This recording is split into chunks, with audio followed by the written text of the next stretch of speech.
Rádio França Internacional, emissões em língua portuguesa. São 18 horas em Paris, 15 horas na cidade da Praia. Eva Massi. Depois da suspensão do acordo dos cereais pela Rússia, vários países de África mostram-se preocupados.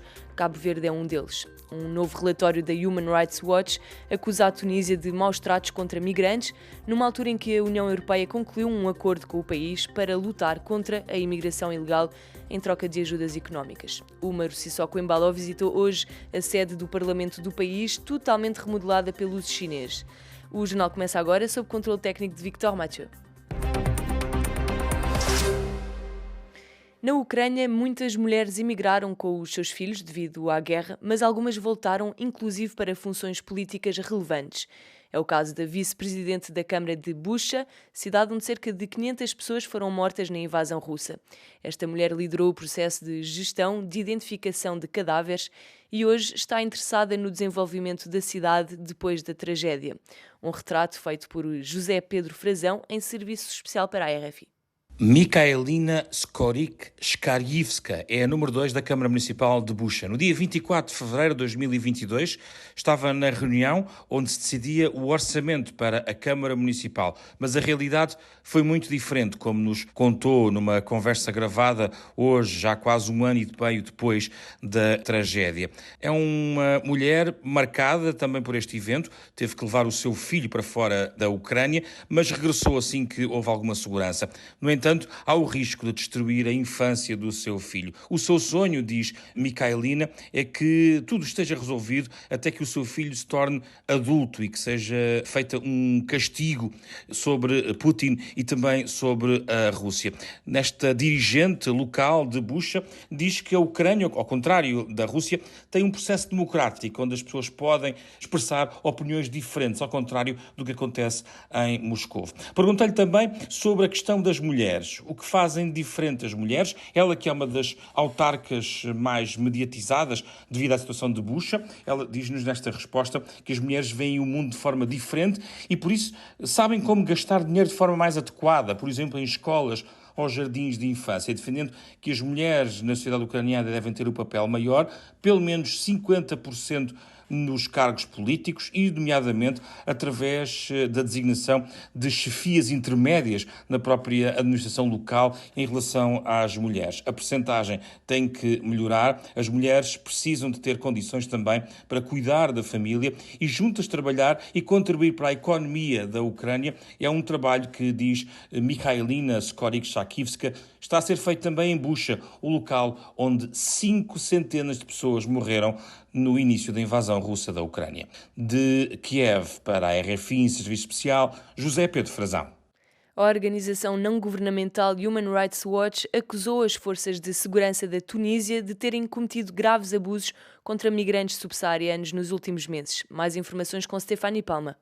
A Human Rights Watch recolheu mais de 20 testemunhos que colocam a nu espancamentos, prisões e detenções arbitrárias ou até mesmo ações perigosas no mar. O comunicado divulgado esta quarta-feira pela organização denuncia os graves abusos por parte da polícia, do exército e da guarda costeira da Tunísia contra migrantes negros africanos, refugiados e requerentes de asilo. Algumas das pessoas ouvidas pela organização disseram mesmo ter sofrido choques elétricos em esquadras da polícia. O relatório dá conta de que estes abusos contra os direitos humanos ocorreram entre 2019 e 2023, mas intensificaram-se após o discurso proferido pelo presidente Kais Saied em fevereiro deste ano.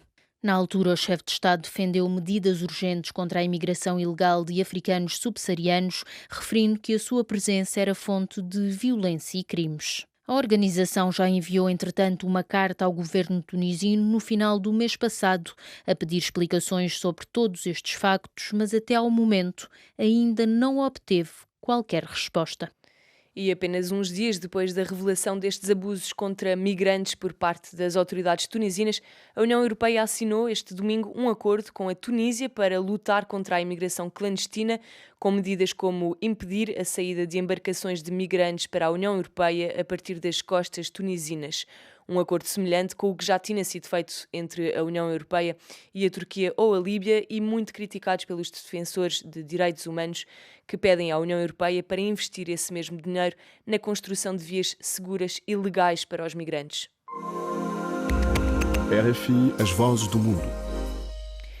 No Afeganistão, dezenas de mulheres manifestaram em Cabul contra a decisão das autoridades talibãs de fechar os salões de beleza.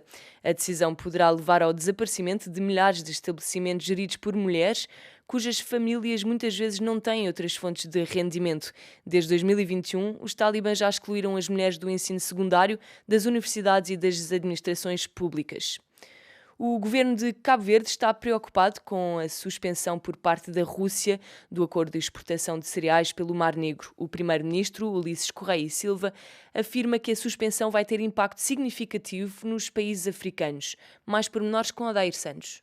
Apesar de Cabo Verde não importar diretamente da Rússia e da Ucrânia, o chefe de governo afirma que a suspensão por parte da Rússia do acordo de exportação de cereais pelo Mar Negro tem consequências negativas em todos os países, particularmente nos menos desenvolvidos, como Cabo Verde. Daí a preocupação de Ulisses Correia Silva. Nós vemos com muita preocupação, porque é uma questão que tem impacto a nível global, particularmente nos países menos desenvolvidos, alguns países africanos que têm a importação direta da Rússia e também da Ucrânia. O problema não é só a quantidade de produtos que não chegam, mas os preços que tendem a aumentar quando essas questões se verificam. O problema é que esta situação atinge um mercado global. E atingir um mercado global acaba por atingir todos os países, particularmente na questão do aumento dos preços. Não é? Normalização é no sentido de cumprimento daquilo que era um acordo que já tinha sido estabelecido entre a Ucrânia, a Rússia e com a intermediação da Turquia, para que o mercado pudesse funcionar. Esperamos que funcione. Também a União Africana já lamentou a decisão da Rússia de suspender o acordo que permitia a exportação de cereais ucranianos através do Mar Negro, defendendo que os cereais devem ser enviados para onde são precisos. Assinado em julho de 2022 em Istambul e já renovado por 2 vezes, o acordo sobre os cereais expirou na segunda-feira passada. De Cabo Verde para RFI, Odair Santos. E são vários os países de África altamente dependentes deste acordo de exportação de cereais que temem um aumento excessivo dos preços no mercado, como, por exemplo, Madagascar, o Egito ou a República Democrática do Congo. O presidente da Guiné-Bissau visitou hoje a sede do parlamento do país, totalmente remodelada pelos chineses. Os novos deputados, que foram eleitos nas legislativas no passado mês de junho, tomam posse no próximo dia 27 deste mês. Umar Sissoko Embalo aproveitou a visita para relembrar que a Constituição do país lhe dá o poder de demitir o governo ou de dissolver o Parlamento. Mais pormenores como o Sabaldé.